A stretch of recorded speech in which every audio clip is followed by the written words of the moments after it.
Hello everyone, how you all. Welcome to my YouTube channel biology with Sonam.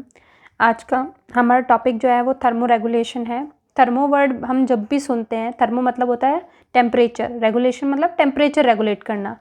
तो definition क्या आ जाएगी इसकी आपकी? सबसे पहले ये लिखना है, thermo regulation is the regulation of body temperature with in a certain limited range by the organism. एक ऑर्गेनिज्म की जो एक सर्टेन लिमिट है कि उसका जो टेम्परेचर है उसको मेंटेन करने के प्रोसेस को हम क्या बोल देते हैं? Thermo regulation.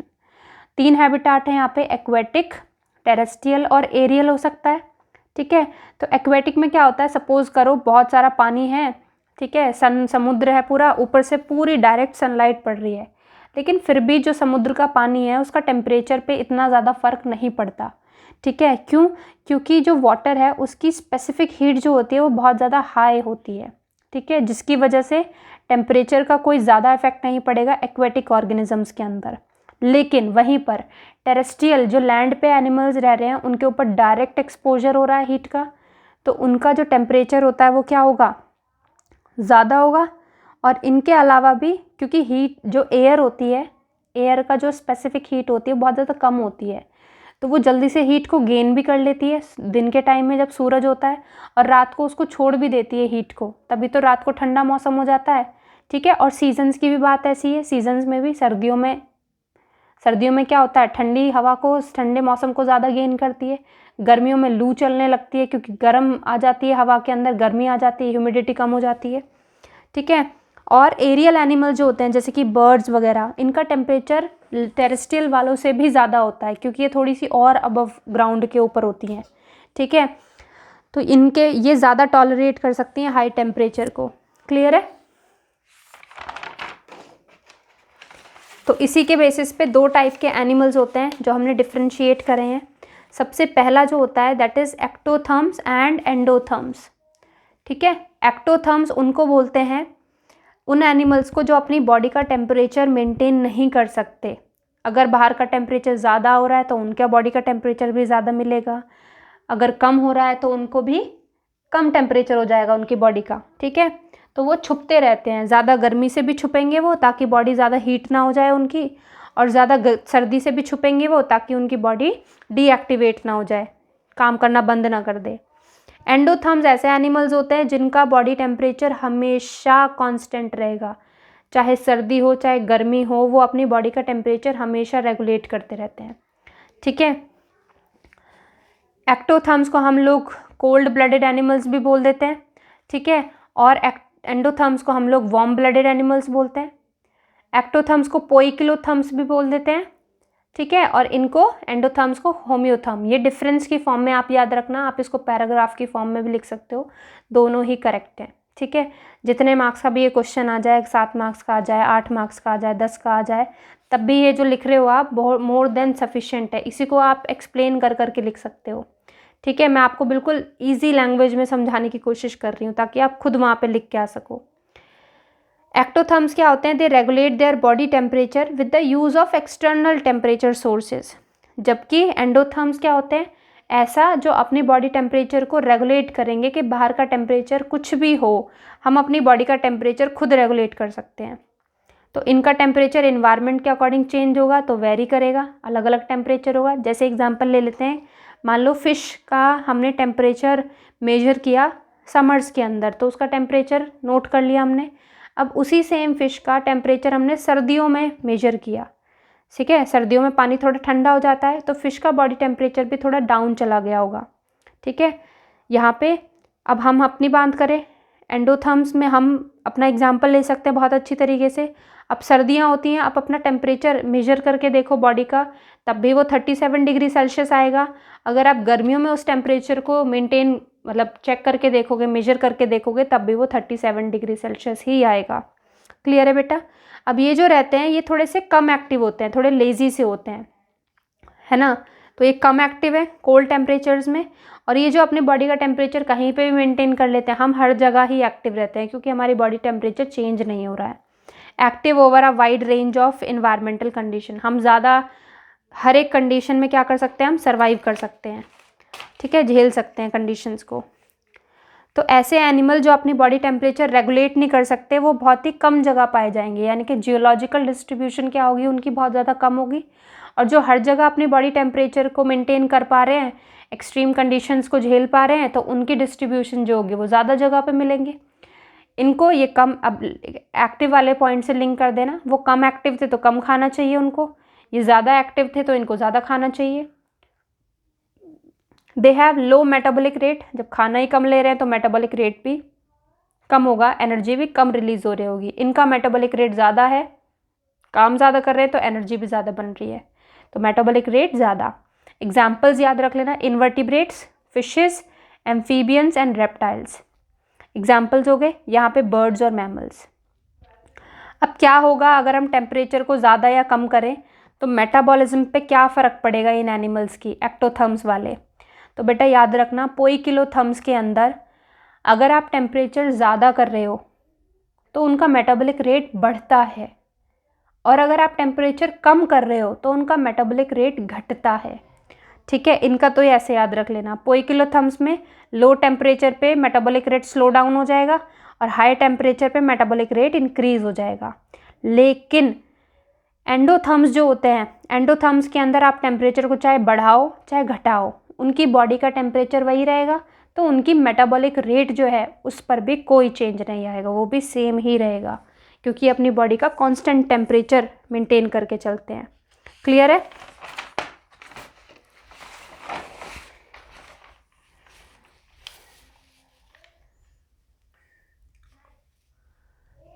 क्लियर है फ्रेंड्स? सबको क्लियर है? तो थर्मोरेगुलेशन जो होता है इसका मैकेनिज्म क्या होता है, मतलब ये तो हमने पढ़ लिया कि पोई किलो थर्म्स जो होते हैं वो एनिमल्स होते हैं जो इन्वायरमेंट के अकॉर्डिंग अपना टेम्परेचर चेंज करते हैं। ठीक है, जैसे कि क्रोकोडाइल, एलिगेटर, स्नेक, ये जब सूरज निकलता है तो सनलाइट में जाके क्या करेंगे, एनर्जी को गैदर कर लेंगे, फिर वापस चले जाएंगे। ठीक है, क्लियर है? और बहुत सारे जो पोई किलो थर्म्स होते हैं वो हाइबरनेशन और एस्टिवेशन करते हैं। ठीक है, अपने आप को बचाने के लिए थर्मोरेगुलेशन मतलब टेम्परेचर को रेगुलेट करने के लिए हाइबरनेशन और एस्टिवेशन करते हैं। हाइबरनेशन मतलब होता है समर विंटर स्लीप, एस्टिवेशन मतलब होता है समर स्लीप। ठीक है, मतलब जब बहुत ज़्यादा ठंड पड़ रही हो तो ठंडों में सो जाएंगे तो उसको हाइबरनेशन बोल देते हैं। बहुत ज़्यादा गर्मी पड़ रही हो तब भी वो स्लीप में चले जाएंगे एक्सट्रीम हॉट से बचने के लिए, तो उसको एस्टिवेशन बोल देते हैं। हाइबरनेशन मतलब विंटर स्लीप, एस्टिवेशन मतलब समर स्लीप। ठीक है, ऐसे याद रखो, सर्दियों में ज़्यादा नींद आती है तो लॉन्ग ड्यूरेशन के लिए होगा, और एस्टिवेशन जो होता है वो शॉर्ट ड्यूरेशन के लिए है। ठीक है, अब यहाँ पे हाइबरनेशन कहाँ पे हो रही है, सर्दियों में हो रही है, तो एनिमल ऐसी जगह ढूंढेगा जो बहुत ही वार्म हो, गर्म जगह हो उसके सोने के लिए। जैसे आपने देखा होगा ना, भालू जो होता है, पोलर बेयर जो होता है, ठीक है, जो बर्फ़ वाले इलाकों में रहता है, तो वहाँ पे बर्फ़ में तो ज़्यादा पेड़ पौधे भी नहीं होते, जानवर भी, छोटे जानवर भी बाहर नहीं निकलते हैं, तो उसको खाना नहीं मिल रहा होता इतना, तो वो क्या करता है, सो जाता है अपनी गुफा में जाके। ठीक है, तो उसको गर्म जगह ढूंढता है वो सोने के लिए। और यहाँ पे जब समर स्लीप है, बहुत ज़्यादा गर्मी पड़ रही है, तो एनिमल ऐसी जगह ढूंढते हैं जो मॉइस्ट हो, थोड़ी सी कूल हो और शेडी हो, मतलब छाँव आ रही हो जहाँ पे सोने के लिए, ऐसी जगह ढूंढेंगे। तो हाइबरनेशन क्यों करते हैं, ताकि उनको इंटरनल बॉडी में डैमेज ना हो जाए, ज़्यादा मतलब कम टेम्परेचर की वजह से, ज़्यादा ठंड की वजह से। जैसे कि पोलर बेयर या फिर मोस्ट आर्टिक मैमल्स, जितने भी मैमल्स आर्टिक रीजन्स पे रहते हैं, बर्फ़ वाले इलाकों में, वो यही काम करते हैं। वो 6 महीने के लिए जो है वो सो जाते हैं। एक्सट्रीम जब ठंड पड़ती है ना, वहाँ पे ठंड तो हमेशा ही पड़ेगी, लेकिन जब बहुत ज़्यादा सर्दी पड़ती है तो केव में जाके सो जाते हैं आराम से। ठीक है, it prevents excessive loss, water loss. अब गर्मियों में पानी कम लॉस हो उनकी बॉडी से, ज़्यादा लॉस ना हो जाए पानी का, और इंटरनल बॉडी डैमेज ना हो जाए ज़्यादा टेम्परेचर की वजह से। गर्मियों में हालत ख़राब हो जाती है ना, ठीक है, तो उससे बचने के लिए एस्टिवेशन करते हैं, जैसे कि इन्वर्टिब्रेट, एम्फीबियंस, रेप्टाइल्स। फ्रॉग का एग्जाम्पल ले लेती हूँ, फ्रॉग तो सबने देखा है। तो फ्रॉग क्या होता है बेटा, ना तो गर्मियों में दिखाई देता है ना ही सर्दियों में दिखाई देता है। ठीक है, तो क्यों, क्योंकि वो कहाँ पे चला जाता है, वो डीप बरोज़ में चला जाता है, गड्ढों में चला जाता है वो। ठीक है, जब मॉनसून आता है तब वो बाहर निकलता है। Many invertebrates and usually insects spend dry summer period in some holes और कुकून। जितने भी इंसेक्ट्स होते हैं या तो वो होल में मिलेंगे, कहीं छुप जाते हैं, और कुकून्स बना लेते हैं और वो रेनी सीज़न के आसपास निकलते हैं। जैसे आपने देखा होगा छिपकली भी सर्दियों में नहीं दिखाई देती, बहुत गर्मियों में भी दिखाई नहीं देती है, ठीक है। जब नॉर्मल सा टेम्परेचर होता है तब आती है ना। लंग फिश क्या है? लंग फिश एक कनेक्टिंग लिंक है between the fishes and amphibians. ये क्या बनाती है? गड्ढे, मड जो होती है, मिट्टी जो होती है, एक लॉन्ग सी टनल बना लेती है उसके अंदर, मिट्टी के अंदर, और स्कूल टनल के अंदर रहती है, ठीक है।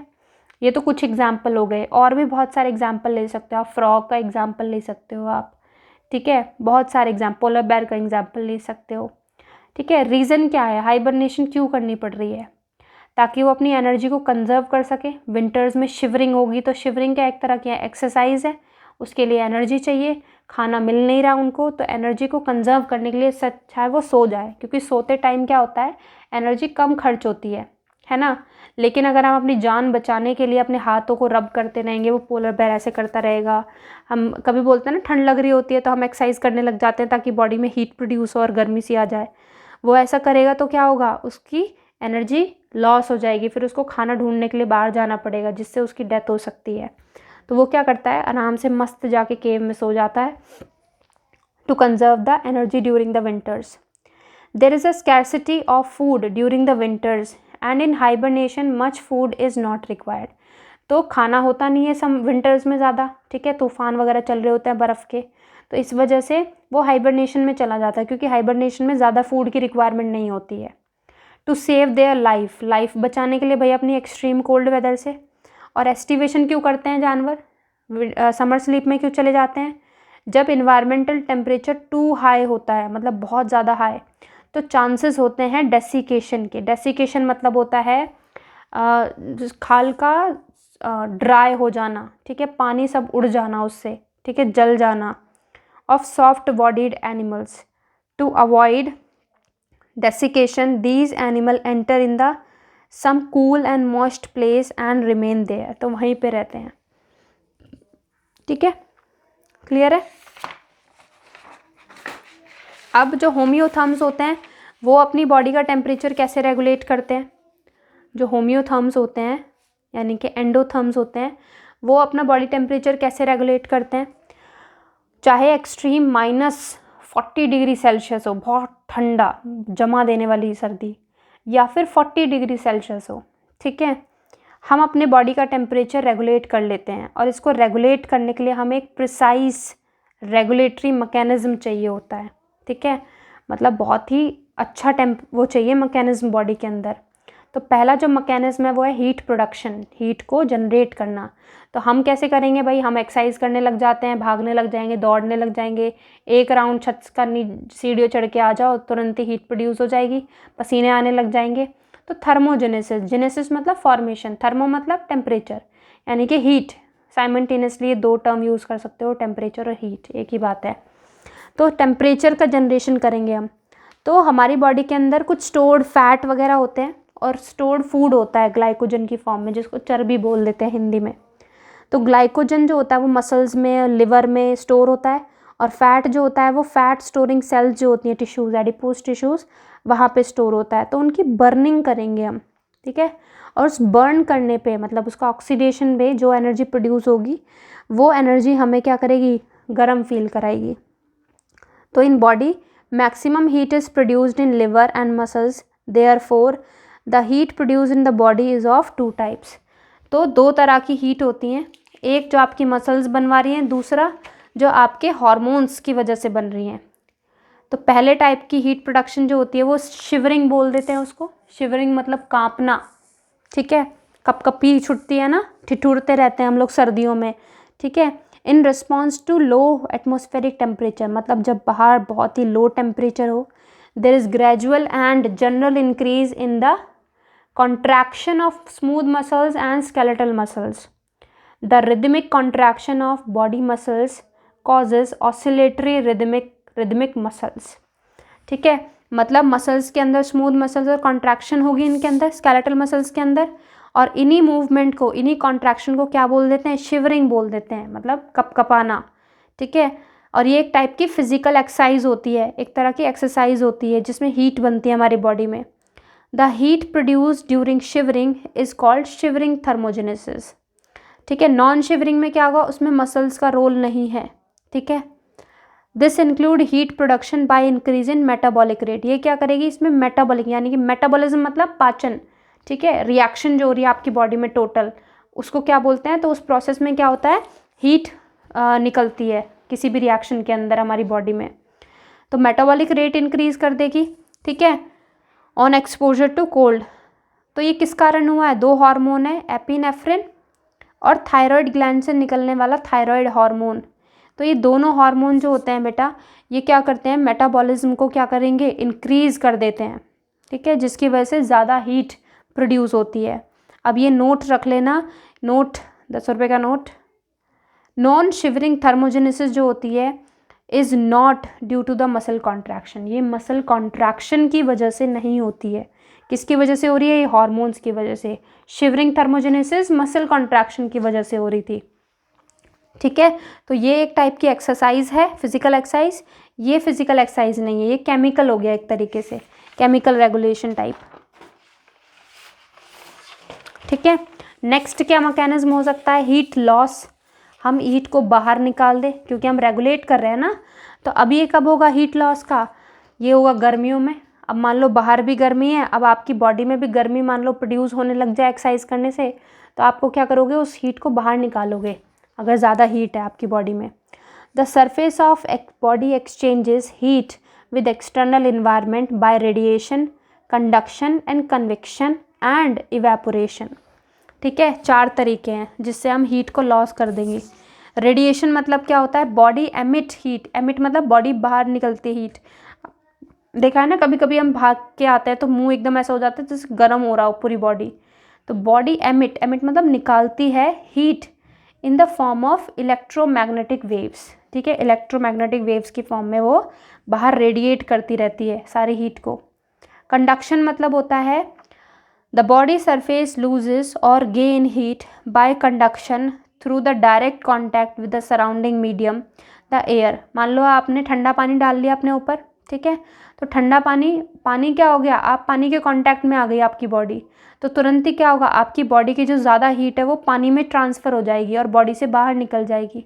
इसीलिए तो जब हम गर्मी में से बाहर अंदर आते हैं और पानी डालते हैं अपने ऊपर, तो एकदम बहुत ही ज़्यादा ठंडा ठंडा फील होता है, क्योंकि एकदम से जो हीट थी हमारी बॉडी में वो कहाँ चली गई, बाहर निकल गई।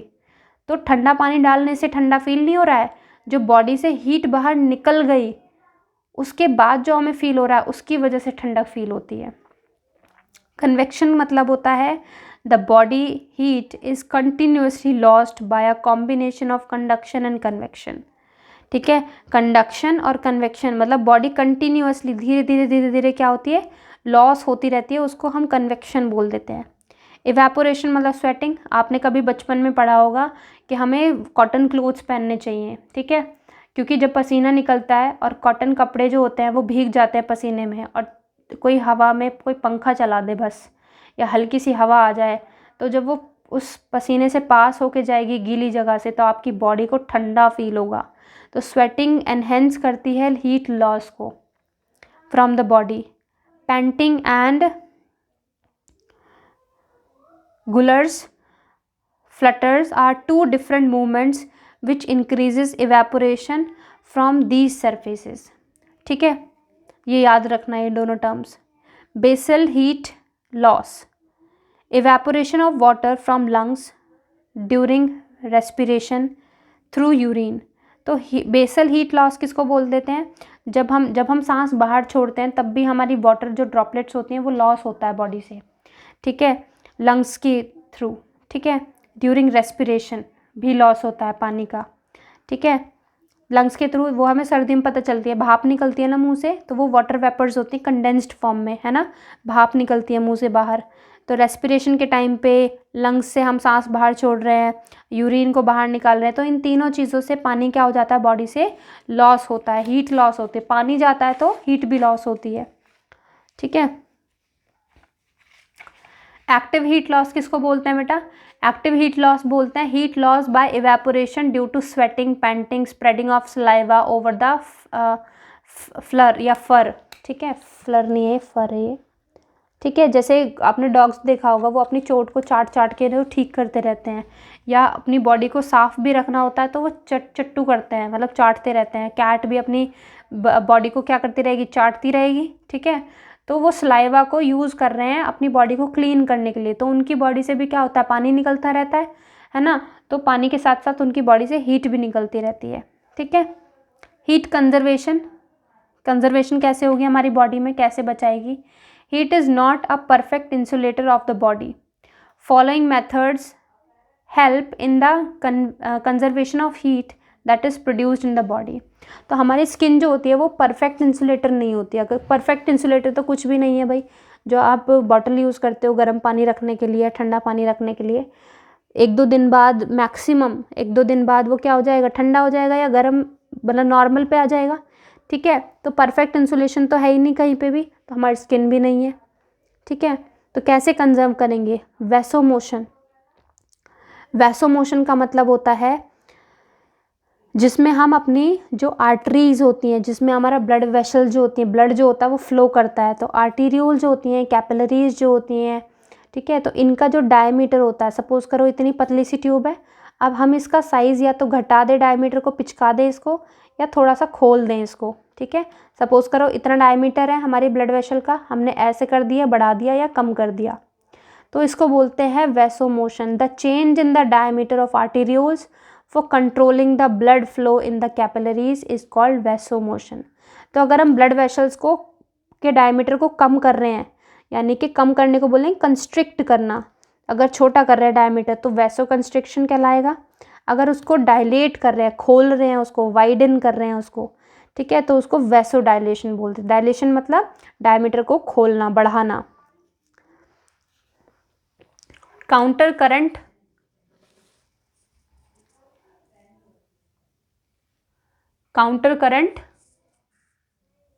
mechanism. Counter current heat exchange mechanism. Heat is also conserved by the body on the principle of counter current exchange. मतलब exchange, सपोज करो ये बॉडी की सेल है, दूसरी बॉडी की सेल है, तो वो आपस में क्या करेंगी, एक जगह से दूसरी जगह में हीट का एक्सचेंज करते रहेंगे, तो बॉडी जो है वो हीट बॉडी के अंदर ही बनी रहेगी जो हीट है, ठीक है। तो counter current heat exchange mechanism. Insulation मतलब homeotherms have additional protection against heat loss in the form of hair और feathers. The raising of hair और feathers is known as pilo erection. Pilo erection मतलब होता है बेटा रोंगटे खड़े हो जाना, ठीक है। जब कभी सर्दी लगती है हमें, तो आपने देखा होगा ठंड सी फुरारी सी चढ़ती है तो रोंगटे खड़े हो जाते हैं हमारे, तो वो क्या होता है, एक टाइप का मैकेनिज्म है अपनी बॉडी के टेम्परेचर को रेगुलेट करना, ठीक है, जिसमें हम अपने प्रोटेक्शन, ये हीट लॉस से कौन प्रोटेक्ट कर रहा है, पाइलो इरेक्शन, हेयर वगैरह जो होते हैं। तो भगवान ये बाल वाल जो देता है हमारे हाथों पे, ये ऐसे ही नहीं दिए उसने, ठीक है, ये इम्पॉर्टेंट है। इसका आंसर मैं आपको बताऊंगी। जो छोटे बच्चे होते हैं ना, वो कभी भी आपने देखा होगा शिवरिंग नहीं करते हैं, ठीक है, कभी वो ठिठुरते नहीं हैं। हम लोग ठिठुरते हैं एडल्ट्स, बच्चे कभी भी शिवरिंग नहीं करते। छोटे बच्चे जो न्यू बॉर्न होते हैं, जो पैदा हुए बच्चे हैं, ठीक है, क्योंकि उनकी बॉडी में एक स्पेशल टाइप का थर्मोजेनिक टिश्यू होती है, फैट होता है, ब्राउन फैट बोलते हैं उसको, ठीक है। Brown fat is a special thermogenic fat tissue in mammals, ठीक है, ओनली मैमल्स में, जो इनसाइड द स्किन लाई करता है, most conspicuously developed in many newborn mammals and in hibernating mammals। जो हाइबरनेट करते हैं उनके अंदर होगा, या जो न्यू बॉर्न मैमल्स हैं उनके अंदर होगा। अब वो शिवर क्यों नहीं करते, क्योंकि ये फैट जो होता है जब ये बर्न होता है तो ज़्यादा एनर्जी प्रोड्यूस करता है, थोड़ा सा अमाउंट ऑफ फैट बर्न होगा और ज़्यादा एनर्जी प्रोड्यूस करेगा, तो उनको शिवर करने की ज़रूरत ही नहीं पड़ती, अलग से कोई एक्सरसाइज करने की ज़रूरत ही नहीं पड़ती हीट बनाने के लिए। उनका ब्राउन फैट का ही ब्रेक डाउन होकर क्या हो जाएगा, उनको हीट मिल जाती है, उनकी बॉडी का टेम्परेचर मेंटेन हो जाता है, इस वजह से वो कभी भी शिवर नहीं करते हैं ब्राउन फैट के कारण। तो ये स्पेशल टाइप का थर्मोजेनिक टिश्यू फैट होता है, ठीक है, जो न्यू बॉर्न मैमल्स के अंदर मिलेगा। आई होप आपको मेरी वीडियो पसंद आई हो, ठीक है। अगर पसंद आई है तो सारे लोग प्लीज़ लाइक और शेयर कमेंट कर देना अच्छी लगी हो तो, ताकि मैं और वीडियो बना दूँ ऐसी चीज़ों के ऊपर। आई एम थिंकिंग कि मैं नेक्स्ट वीडियो जो है वो नर्वस सिस्टम पे बना दूँ, जो हमारे अभी एग्ज़ाम्स में आने वाला है, ठीक है guys. Thank you, bye bye.